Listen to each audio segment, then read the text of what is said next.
The year in review. Hello, everyone.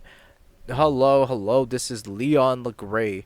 Welcome and thanks for listening to episode 205. And I have to say, as far as things have been going in 2024, I have to say that this year was, I would say, has been pretty solid for the most part. And everything what's been going on with for me and as far as um, going on podcasting throughout the new year, there's going to be a lot more coming up and a lot more content I want to start to push because since after Christmas there's going to be a lot of slowdown and a lot of things I do want to get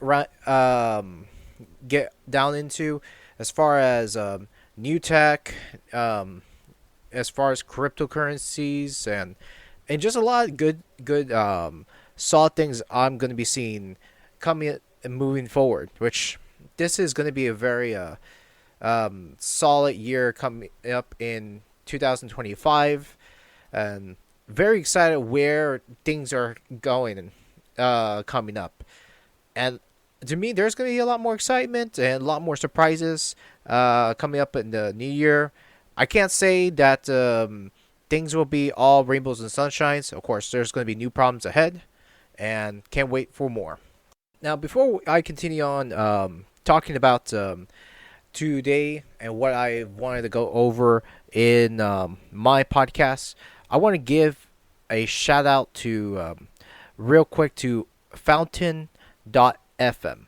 And I'm sure many of you have already heard about Fountain.fm before, and this is a podcast app.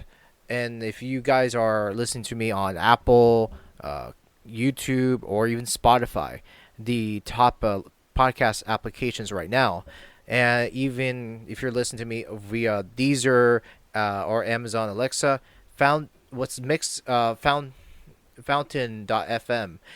quite different is anytime you listen to your favorite podcasters, anyone that you listen to, you can always give a boost, and that was makes Fountain a unique thing to go and support your favorite podcaster via for value. I love Fountain, and something I've been using for a while. While I've been listening to a lot of crypto podcasts, and very honestly, we could always use more crypto podcasts, especially myself. I am going to be talking a lot more crypto, a lot more news on crypto and other coins. However, I'm not going to be going out and start shilling for crypto or certain types of crypto, which, by the way, I don't endorse all, which I will say that anything that you do, do your due diligence and do your own research, please. So that's where I wanted to lay this down, and that's why I wanted to mention about Fountain. This has been one of my favorite podcasting apps for anyone that is listening to me or looking to support your fair content creator. You can do so by throwing yourselves a boost. And also, anytime you listen to me on Fountain, you earned sats. Which, what are sats, you may ask? So basically, they're like small cents that you earn by listening to podcasters and listening to a show up or a music genre to Fountain. And Fountain.fm is pretty powerful, and that's a very cool because I know you can just throw V for V, and if you don't understand what value for value is, I would go ahead and check out Podcast Index. They've done an episode on and explaining what value for value, which I would definitely check up Adam Curry's podcast on the podcast on podcasting 2.0. So I'll go ahead and put down the podcast episode, and which, by the way, those guys explained really, really well of what this is all about. Thanks to Adam Curry, the Podfather, and his host, I think Dave Jones, I believe. Yeah, so hopefully I got his name right. Right now I'm just speaking by memory from what I've listened through. But, and again, this is something I've wanted to mention this as well, since not all of you may have heard it, but figure I give this quite a quick shout out for those that don't know what Fountain.fm. But however, there are so many value for value podcasts out there that you can guys check out too. But Foundation is one of my go-to apps. I listen to all my favorite crypto podcasts and all the people that use this Fountain .fm. And also I earn my satoshis as well too, because for one, I like to support content creators that are using free money, like especially like Bitcoin, because I think in the future, besides Euro or USD or Canadian dollars, that is a currency that will end up exploding. And if you've already seen cryptocurrencies being supported, such as countries like El Salvador, you're going to see more coming up, more so in the future. Which to me, this is it right there too, because more sovereign money needs to happen, and that's just not my opinion. I do think it will happen sooner or later. So go ahead, check this out. I would definitely recommend it.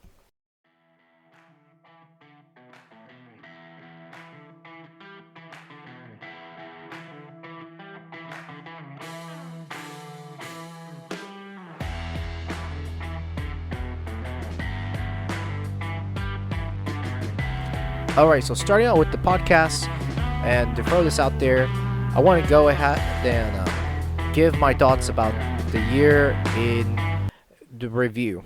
And I figured this would be a very good way to start out, especially with now with now we're coming to a close of 2024, moving onward with 2025.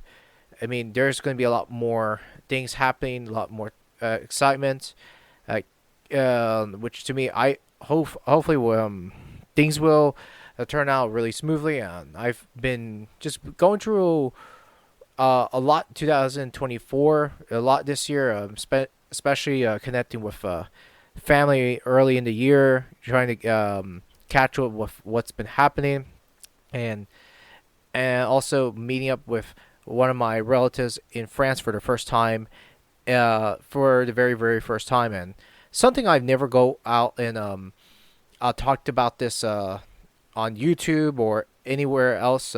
I may have mentioned this briefly on my newsletter. For those that do not check on my Substack, I will be posting a lot more on Substack regularly, and it's something I have plenty of ideas what I want to do with the future of my own Substack, which I'll be doing a lot more long form posts, and writing onto my blog.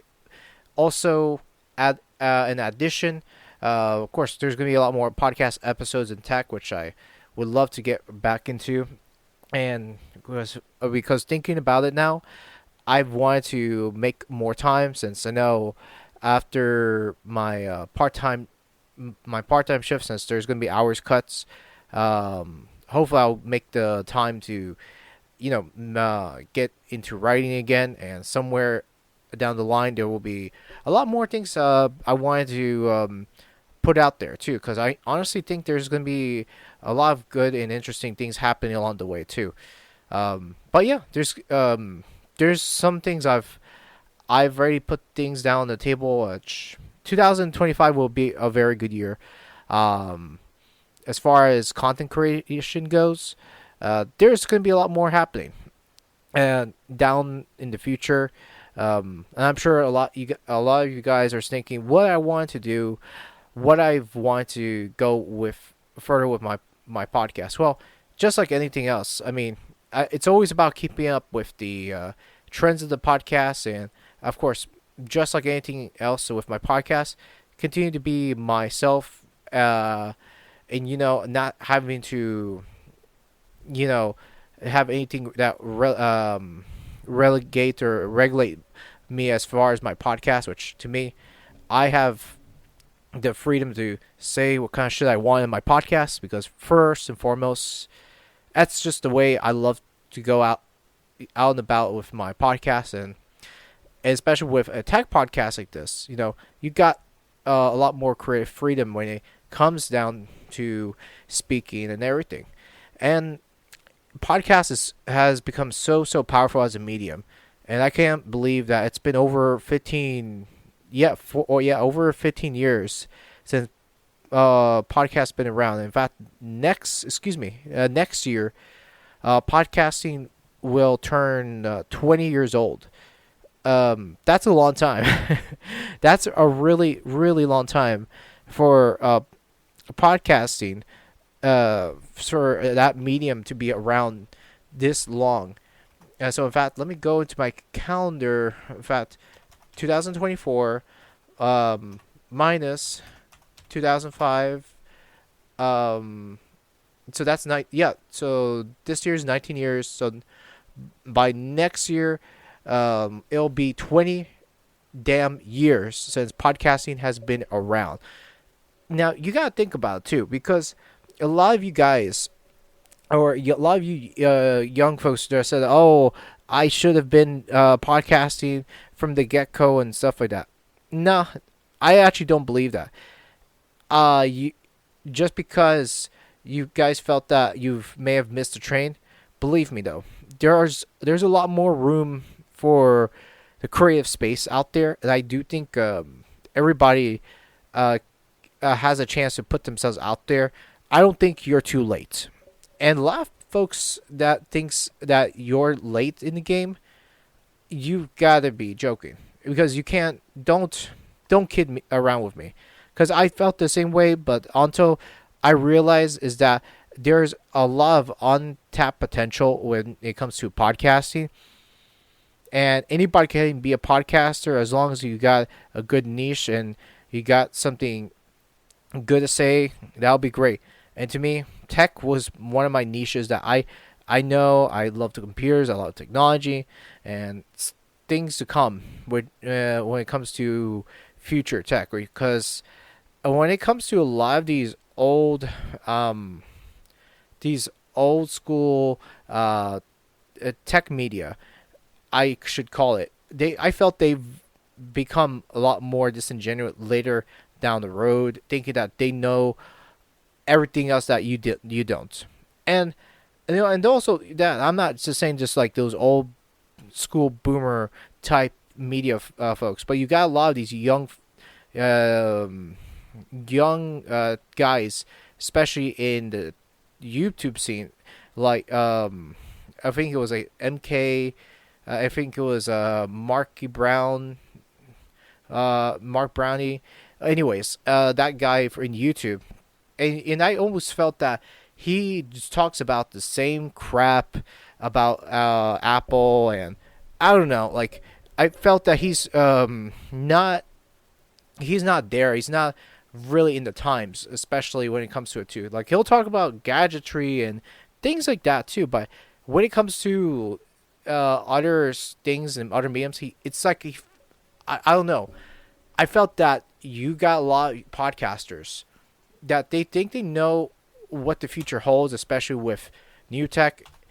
But I don't know, man. I felt that they've been out of touch and out of reach for so long that it's just not funny. Now, why I say that? Because they here they are. They think they know well, and to me, I've been seeing a lot of these tech YouTubers that they'll go about talking about smartphones and Apple reviews, and Apple this and that, and they go about the same spiel with phone reviews. And to me, this is not going to be the same thing that they're going to end up talking about within 5 years, right? I don't know. And what's actually there we go. I just looked up Marquise Brownie. There we go. MKB HD. I liked some of his content when it comes down to it. Look, my thing is though, they go about talking about the same niches, phones and stuff like that, but they never go about talking about um, uh, glasses, wear bands, things like that too. Who knows? I might be wrong because for one, you can see a lot of these people. They've sure they make out good channels and where I'm from where I'm viewing right now, he has about 19.7 million subscribers. Um, where I'm seeing with his channel, look, guy's pulling it really well, with the YouTube algorithms, and of course, much better than I am, and and all. But it's just that if lot his content recently, it's like it feels pretty stale, and and also I feel that some of them have been pretty out of touch when it comes to phones, and they'll talk about hardware, but they'll never go uh, talking about different types of subjects, especially like software. Like first of all, yeah, let's bring software into conversation, and that's where I don't see not many YouTubers talking about. Maybe there's plenty of YouTubers talking about software. You know, who knows? That's just me and my 2 cents right there too. Probably just talking not from the heart, but from out of my ass. But I just think that you you got YouTubers. They will say good things, and for a while, then they start to go sideways. And especially, I think one big example that comes to mind is Linux Tech Tips, and I think somebody called him out for being pretty stupid when it comes to not going through uh, a good overview on their products, which I think it's really discerning. I mean, I don't know. Like last I've heard, Linus Tech Tips have gotten a little bit better because I know he has lost a good amount of following throughout. I would say that was over a year ago or over 2.5 years ago when he made such stupid mistakes. And look, I actually know a friend of mine I know. He's a fan of Linus Tech Tips, and and also he has a good following elsewhere too. I mean, he's not bad at all, and he also has a podcast reaching 437 episodes and over, which respects to him, for pushing that much content out there. And hey, a salute. A salute to Linus on that too. I don't have first for me. My content is mostly focused on audio. Now, I can go and make the effort and put in a video if I want to, but I'll have to tell you because what it comes down to making videos, I feel that there's just a lot more work into making content via video, and also not everybody wants to be on video or on camera all the time. Where my take is, you can still make a good content without having uh, video, because you don't have to be on video. I really don't. I do not think you have to. And people think is that video is the future and audio is very secondary. And I don't think it's all that true because I do think you can still make a good amount by creating uh, audio podcasts, and you can still make a good reach. I do think that we're in that time. By the time you start making good content, especially with audio, people still download audio MP3 formats. People still go through iTunes. Surprise, surprise. There's still people out there that uses iTunes software for podcasting. Nothing wrong, but I think it's quite surprising where we have gone where a lot of people say that, hey, do you have a video podcast I can watch? Thing is, it's like, why do you want to watch me talk? I mean, sure, yours let's say if I had an interview one on one, maybe video could be the exception. I just don't think video is always going to be necessary, you know. And I think what really matters the most is just what you put out for content and where what people like to see. Now, that's where I think where it all comes down to is for one, if you have good content, people are gonna come back and listen to you. Which, you know, there's people that they want to see some good upcoming new content from and new content creators. Which this is in my take. I do think we can always see more creators talking about you know technology and crypto, and rightfully so. They've probably have a lot more experience than me. And now, as far as being this crypto bro, I will tell you that the reason I don't go out and start shelling which certain crypto I I I like, or why I would go out and tell you, because I don't show for crypto or what certain crypto, because I do think it's for one, I don't want to deceive my listeners, and that's just me. I wouldn't want to do that, and simple as that. But going over for what I've done for this year now, and to me, like what I like to see, especially with coming up, because to right now it would be a good time to start going over what things I like to see change um coming up in 2025. And a lot of people don't think that setting up goals is necessary, because people in their mind, and I used to follow someone that say, oh, what's the point every year, it's but it's just the same old shit, people are gonna do this and that, there's nothing new. And I don't know, like, there's certain people that just don't believe in scheduling, right? I don't think there's nothing wrong with having a schedule per se. I think that having a schedule keeps you, you know, keeps you organized, and that's where I see it. And a lot of people don't see it this way. Not in the mindset like I do. I believe that having a schedule and having a right, um, having things shoved out and organized is best, because why leave things always in the back burner, or leave this in the and leave things behind always with delay, and not have anything written in stone. And look, I get it. Things change, and plans change, but it's not always going to be like that too. Now, as long as you can schedule accordingly and make sure that you can set things straight, then cool. I think it'll be good for anybody to create content. My problem is that a lot of people in this space, especially when they're trying to create podcasts, and try to talk certain subjects, they just don't get their shit together. That's just the bottom line too. And I've seen content creators that have come and go, and the truth of the matter is that yes, we get it.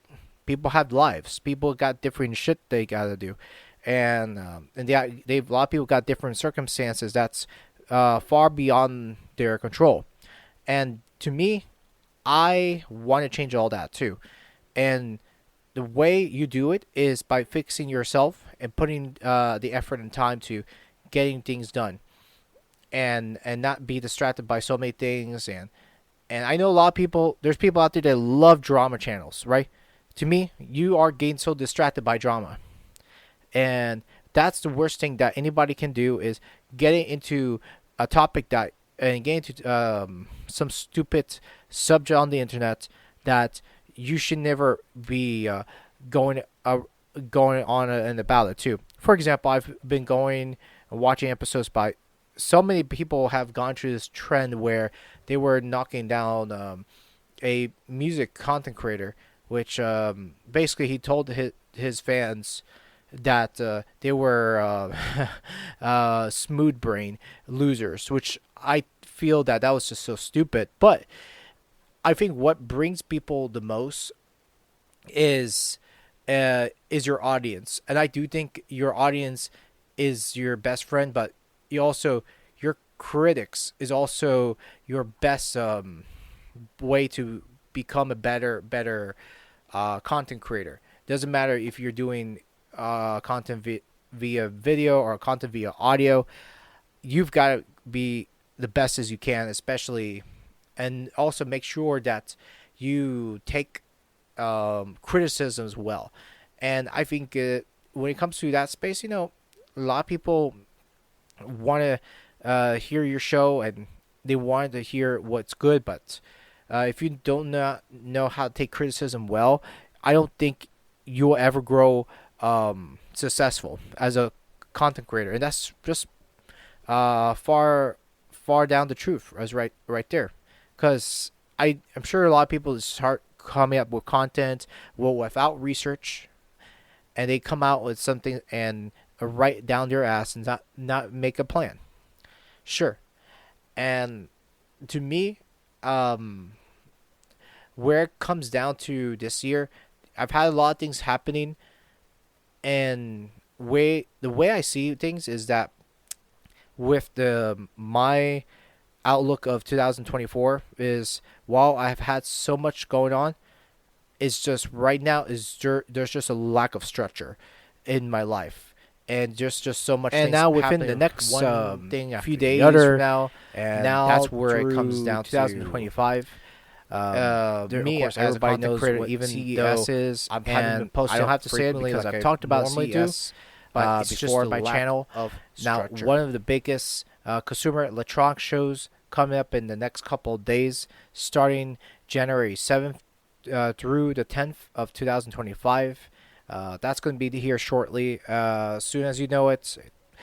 And what I'm very excited, fast forward here, is CES Las Vegas, which, I mean, there's going to be a lot more demonstrations on AI, the suitability, gaming, vehicle tech, and more emphasis on cybersecurity, which when this year what taught us anything is that have seen that huge hack this year with cyber with the tech hack, which we're talking about Delta and Microsoft, and you guys know this from early in this year, which cybersecurity, if you are in cybersecurity, not space alone, that's a field that pays really well, but not just pays really well, but there's so many industries getting into cybersecurity because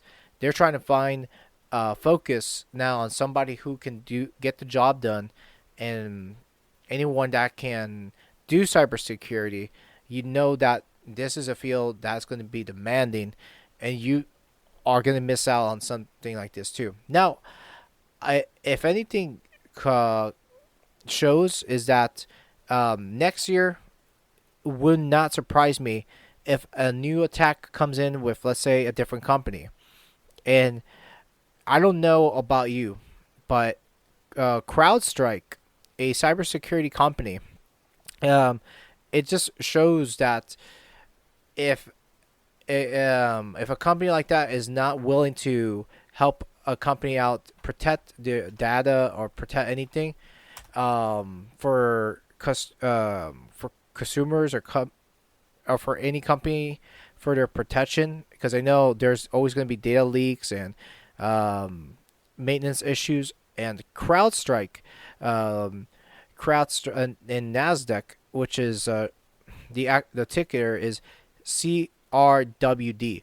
Now, I've checked in that CrowdStrike last couple months ago, and CrowdStrike has had a very good uphold as far as your stock. Now, who is going to trust CrowdStrike after that? After this whole debacle? I don't know about you, but I sure wouldn't trust CrowdStrike on this too. I I don't think we will ever see a big trust in CrowdStrike. CrowdStrike, we've got left we gotta leave that alone. Because if you want to invest in cybersecurity, there's plenty of companies. Sure, you want to invest on it, absolutely go for it. I wouldn't even touch it. Well, not one single thing. Not one single thing at all. But moving over and thinking while I'm on the subject on Consumer Electronics Show, so who is going to be there? Let's go ahead and say this. Who is going to be in CES coming up? 309 companies on the Fortune 500, 160 countries, territories, and regions. 60% of total registered are senior level. And so there's going to be a lot more of the keynotes with Delta airline coming from Ed Sebastian, which is going to deliver a first of its kind keynote on Tuesday, January 7th at 5 p.m. at Sphere. So actually, I've actually flown with Delta Airlines many, many times in the past. And now, I don't know what this is going to be about. Now, Delta Airlines has been in the news, especially when it comes to jets. Now, as far as air tech is concerned, or aircraft technology, don't know much about aircraft technology. Uh, this is something I will admit that one of my weakest points. Now, I know that one of the biggest controversies as far as aircraft tech, and I've been listening to Dig Nation podcast on this, and now what they were saying, what one of the hosts have said about Boeing. One of the there's been like what 3 accidents on Boeing jets. Now, as far as safety, hopefully we'll be seeing a lot more improvement with jet safety coming up in the next year. This has to change. I will say this really has to change because do need safety going with planes. Now, I'm sure a lot of people are going to say, well, they've flying in the air has been a lot more safe than ever. Now, if you're talking about different model jets, yes, flying has become very, very safe. But if you're talking about Pacific jet carriers, Boeing, I would hate to fly them. Now, you really don't got a choice when it comes to what particular jet you want to be in, because where you are seated, it doesn't matter where you go, because and regardless of what jet you're gonna be on, or whichever seat you're gonna be seated on a Boeing. That's just the way it is too. Because I've been hearing a lot of mechanical issues with Boeing jets. Something I would love to see coming up now for Delta keynotes. So this is going to be a long one. So long-winded podcast. So hopefully I'll try to short this out. Which says Ed Bastian, CEO of Delta Airlines, as keynote speaker of CES 2025, on stage at Sphere, the next generation entertainment medium that is redefined live experiences. Bastian will take the audience in an immersive journey, highlighting Delta's vision for using technology to enrich human experience. This will mark the first CES keynote to host at the groundbreaking venue. And in the timing, which is 3 p.m. admission to Sphere, and access to Delta's Akron activation will begin. And so there's going to be a lot of things. So what's this whole thing about Sphere? So let's go down right there, which it says Sphere has a strict bag policy for this event. See below. And basically they've got a lot of good information about this whole thing on Sphere and keynotes on Delta. So it's going to be very interesting, which I'll be getting into more on that topic later on in another segment. Now, the other exhibits they're going to have on CES 2025, which you guys are going to know already, which is Vehicle Tech, advanced mobility, digital health, audio slash video, gaming, smart home, uh, AI, robotics, uh, smart cities, and sustainability. Which I am curious how smart cities are going to work. I'm not even sure if I want my cities to be smart or be centralized, controlled through a centralized grid.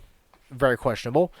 Sea space, sports, fitness tech, um, enterprise B2B, IoT infrastructure, metaverse, fintech, lifestyle, 3D printing, space tech, accessibility, and the Rita Park. Okay, so there's going to be a lot of things happening, a lot of goodies to see where things are going. But I know this year, 2024, has brought us a lot of conversations with artificial intelligence and a lot of questionable things where AI is going to go from now to the upcoming future. And I do think this is still going to be a very interesting topic where things are at, especially when that space with AI continue to develop and improve over time. This is going to be a space that we are all going to see in our lifetimes, and who knows? Uh, I was hoping that we're going to end up seeing um, cars that's going to be I don't know, flying through the air. Instead of cars in ground transportation, I would see a lot more air transportation on smaller vehicles. It would be cool. I wouldn't mind that. I don't know, like why we still are resorting to land vehicles where there's still traffic that we have to worry about. I don't know, man. It's just one of those things that I always envisioned these type of vehicles where we can see the day that vehicles can fly, and not just having to be on the ground, but a lot more air mobility would be awesome coming in. There has to be someone with that creative mind that can uh, can hit that untapped potential for as far as air air vehicles. That would be super amazing. I mean, I love. Don't get me wrong. I love racing cars. I love good old land vehicles. But now we see so much land vehicles. I just see way I see and feel on this is that I mean, our traffic in the United States, it's just gotten worse and worse and worse as time goes on, and things are just not improving. I think that if we've had a better infrastructure, we would have this too. But I think what we would do and to make things, what will happen is if we want things to improve, especially like our infrastructure, sure, we let's go ahead and get our roads patched up and fixed, and not having to have all these types of issues. What would be possible if we've had carriers that would fly. I mean, it doesn't matter. I would love to see jetpacks happening, or our vehicles, like and if let's say if a manufacturer or a vehicle company like Toyota, Honda, or I don't know, Tesla get on with the electric flying vehicle space, or the air vehicle space, that would be super, and I remember I've had this conversation with a cousin of mine years ago, and I remember it's like, imagine we have vehicles airborne instead of just having vehicles in land always. Now, sure, people can transport from back and forth through a helicopter, unless they know how to fly a helicopter or have a license for that. I think it would be super sweet if we've if we could all have the privilege of flying through helicopter and moving from one spot to the next. I think it would be amazing. I think the problem is not everybody can be able to fly. from one place to the other within minutes, right? I I would think it would be super awesome. We had this type of technology that we can go about it too. Now, don't get me wrong. I think AI, fintech, and all that, it's great on its own. Now, my issue is if they were to create a space like aircraft tech for or air vehicle tech, that would be great. But I don't know. That's a potential. That's pretty much an untapped potential that's not seen, or someone out there that hasn't come up with some idea. That would be freaking amazing for people to come out with certain ideas that will change the world. And to me, and it was CES, and that would be an awesome introduction. And now, besides the smartphones, sure, that was great when it we heard smartphones back in 2015, and smartphones has all it has become is improved over the years, right? You know, great. That's all great and all, but I do think that should change all that too. Um, and as far as gaming, I haven't had the time to do any gaming. I know that space is going to continue to improve over the years. So gaming technology, no question about it. There's going to be a lot of showcase in gaming, as far as immersion and VR gaming. Uh, there's going to be a lot more that we're going to see in CES, and there. Who knows? There'll be a exhibit that I'll end up watching and link um, look into. I love that though. I would love to catch up with an exhibit and also go over what I found the best in those showcases in CS. Now, just like anything, I think the cutting edge showcases that they're gonna present in CES, which is AR, VR, XR, MR consoles, metaverse gaming, uh, mobile gaming, wearables, next gen gaming, esports, uh, cloud gaming and platforms, content, titles, and apps. So basically, the usuals that we're gonna see. One, I will tell anybody, especially that are in the space. Now, one thing I've been carrying a lot less now is social media. Now, you guys may be surprised, like, why social media? Now, there are tons of good hardware and software um, uh, got you know development that's been happening. Social media has been the least favorite. Now, as far as marketing yourself or bringing attention and awareness, social media can bring that into effect, that which will probably bring either both a negative and a positivity. Now, when it comes to social media, the landscape it's changed a lot. Now, where and I've said this in my last podcast on the purple pilling of Noster. Decentralization is going to be one of those things that this is going to be next year, where I think a lot of people are going to see a lot more alternatives to just the big boys like Meta, Twitter/X, and Google.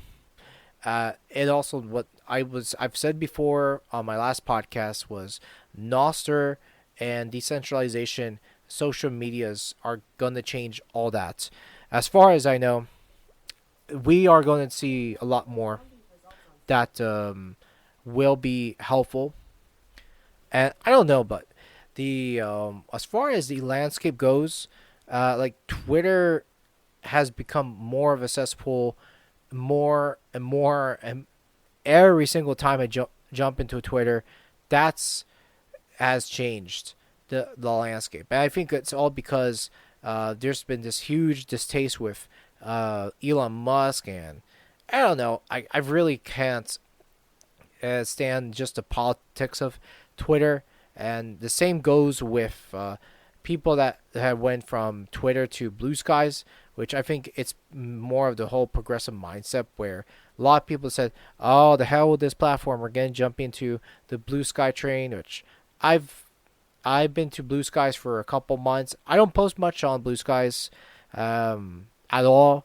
I just don't think it's all that all that's all that's meant to be this hyped up thing. I don't think so.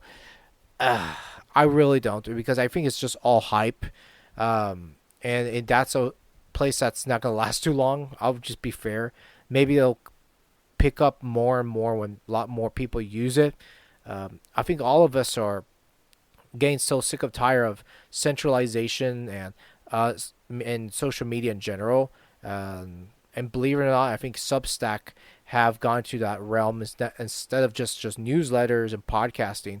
They have put in the untapped potential with social media and short forms, like which I will say with Substack they've jumped in this whole bandwagon where it makes it very much like Twitter/X type of social media, where I don't care for it at all. I mean, I do post now and then, and Substack, and now at its best, do I think it's gonna go south pretty fast? Not really. I think when you're having a Substack, that's audience is gonna be around. That's a place that a lot of people want to jump into something that has more people with more of a more intellectual mind. I'll put it that way too. More intellectual mind, and Substack seems to reach people that whoever you are in Substack, whether you're talking about politics, religion, technology, music, any form of genre or any form of category. One thing I like about Substack is that first of all they don't go out shadow banning anybody that for any side of the spectrum, which I think Substack. I mean, there's looks like there's going to be promises with Substack. As far as other social medias out there, I really don't got any hope that most of these centralized big tech groups are gonna do well. And the reason I will say that the reason I jump into Substack, and for me, I use it as a newsletter, and for myself, I would say the least favorite thing about these centralized newsletters, especially when it came to Chimp Mail. Chimp Mail was one of those companies that they wanted to take control of what do you post on your newsletters, and they didn't like certain topics, especially with the crypto group. I just didn't like the fact that they had to control the narrative on what you should say on your newsletter. And now with Substack, that's why I said that it gave a lot more freedom now, and especially they weren't controlling what you say and what of this and that and the fourth, and anybody can have that voice, especially in media, basically. And I do think it's gonna evolve pretty well when you're talking about connecting with your readers and your subscribers on there too. And anyone that's out there listening will know that this is where I think coming up I would love to connect with my readers, my listeners out there, because again, you still got plenty of people that want fresh ideas and fresh takes on certain kind of topics, and that's the reason why I connected so well with people in the tech scene and people that are in the science that are in these big fields, because I enjoy connecting with people, well, like-minded people like myself that enjoy those things too, and that's the reason why I picked such a niche like that too. And if you got a niche that you're passionate about talking about, that's something that Substack, as a community and as a whole, you can connect with literally anybody over there. And that's what I've noticed with people in these forums and these communities, is that there is a space for everybody and there's room to be said. As far as going out and jumping into what's fresh out there, especially with social media forums, there's way too many. And I think that's the problem with social media today, is that it's hard to keep up. And to me, there's not a day of my life that I cared too much about it. Sure, I'll go out and read uh, of this and that and the fourth, but that's why I just don't connect with social media as much as I used to, because all you're doing is putting time, valuable time wasted out of nothing, out of drama you don't need to be involved with. And I think social media has become this cesspool of drama, and that's where I had to stay away and distance myself for plenty of reasons that I won't get into detail. That's why I've been carrying a lot less and less and less. And for me, podcasting has been just been my gateway as far as getting away from all the craziness. And I love listening to content creators that bring a lot more value than anything else. I mean, and the truth of the matter, I've had conversations with somebody where people go and listening to podcasts brings a lot more value in music. Remember, this is what I've had conversations about this with one guy. All he listens to is business podcasts. Now, if this is something that brings value to you, go for it. Don't let that stop you. Now, I will listen to a track here and there, and music I would be a regular enjoyer of.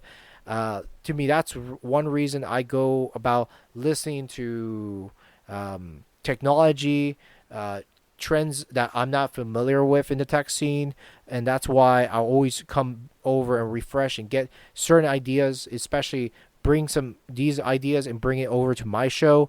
Which, sure, let's go ahead and talk about it. That's why I would like to bring in ideas that will be beneficial, especially to you, the listeners, because bringing in value always counts. And that's why I am passionate about talking about things that I enjoy talking about, whether it's hardware or software. Um, there's going to be untapped potential, untapped conversations that you can talk about, which is something I like to talk about, and not having to talk about negativity and all this stupid drama crap coming on from the internet. So that's just me, though. But you guys may have a certain idea or certain different sets of ideas what you guys think of this and that. And to set the show on an end and a footnote ending, what do you guys think of the 2025? Love to hear your takes, because 2025 is going to be very interesting. And what do you think 2025 will bring? Love to hear you guys' opinions. And if you guys want to, make sure to throw a V for V, or throw some satoshis on your way before leaving, or you guys can comment underneath Substack, underneath my podcast. What do you think of what 2025 will bring? Love to hear your guys' take, because that way anything you put on the Substack comments, I always read each and every one of your comments. So I just can't wait. And anyways, I am out.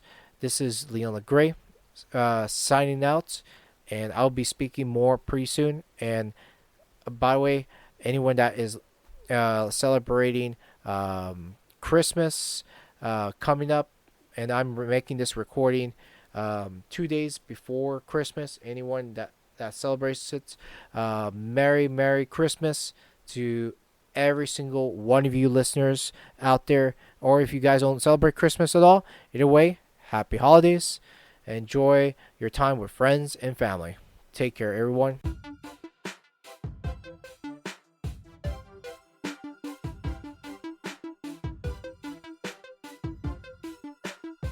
And a quick reminder too, if you are on your favorite podcasting apps, I'm on Apple Podcasts, Spotify, and your podcast services of your choice. And just remember, you can always look me up on Fountain.fm, which is my preferred podcasting app. So if you want to throw some satoshis, go for it. And all the support is all is welcome. So there you go. Thank you, and have a good day.